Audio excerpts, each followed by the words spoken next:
Talking a lot about Mike's method today because he is a family patriarch and he makes the best steaks. You really can't get this wrong because the fat is very forgiving. It will be moist even if you well done this steak. So this USDA Prime Ribeye, what's great about it is the marbling fat content. What you're looking for is little specks of fat in between here and there. That's going to what's called render, but that is essentially it's going to melt. And that fat is going to melt into the steak and it's going to flavor the whole thing. What we're going to do, some fresh ground black pepper, and you want it fresh ground. Do not, by any means, do not do the sprinkle stuff. You got to get it fresh ground.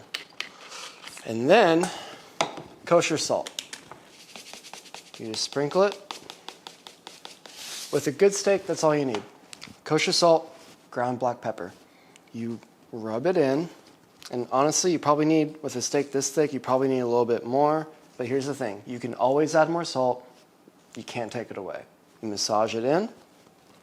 Then, obviously, you do the other side. And I like my black pepper, so I'm going to do a lot. We're using a probe thermometer because we want to know the exact temperature of the thickest part of the steak. It doesn't need to be literally room temp. You just want it to be not too cold. And we're just going to go real simple with it. Grab it by the bone or the cartilage or whatever. And I just place it right there on the rack at 200 degrees. And that's going to warm up beautifully, and it'll make for a very pink center with the potential to have a really nice sear if I do my job right. Right now we are preparing the garlic, which is going to go into our butter base. My preferred method is a palm heel strike, where you just do this. You ready? Oh. All right, maybe not that hard. A little bit less intense. And look, the paper comes right off. No knife, no nothing. It's ready to go. Right now we're at 93 degrees internal.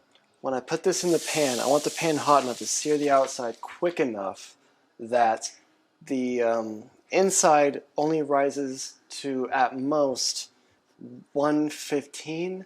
This is called a butter baste. There we go. Try not to catch your kitchen on fire. Turn the heat off. Because we're at 117 at the moment, flip it one more time. Make sure we have a good crust. We do. Give it a nice stir. And then remove from the heat. What I'm doing off frame is what's called mise en place, I believe. It's French for in its place. That's when you take the ingredients and make sure it's ready to go. The sauce is going to be a whole stick of butter. So the trick is just keep the butter moving. You want to get the Maillard effect. That brings out the flavor, but it doesn't mean it's burned. As long as you keep her moving, you'll be just fine. Got this just about perfect. We've got a perfect golden blonde. You want to get a close-up on this? Looking good. And then what you do is you take it directly over to the table.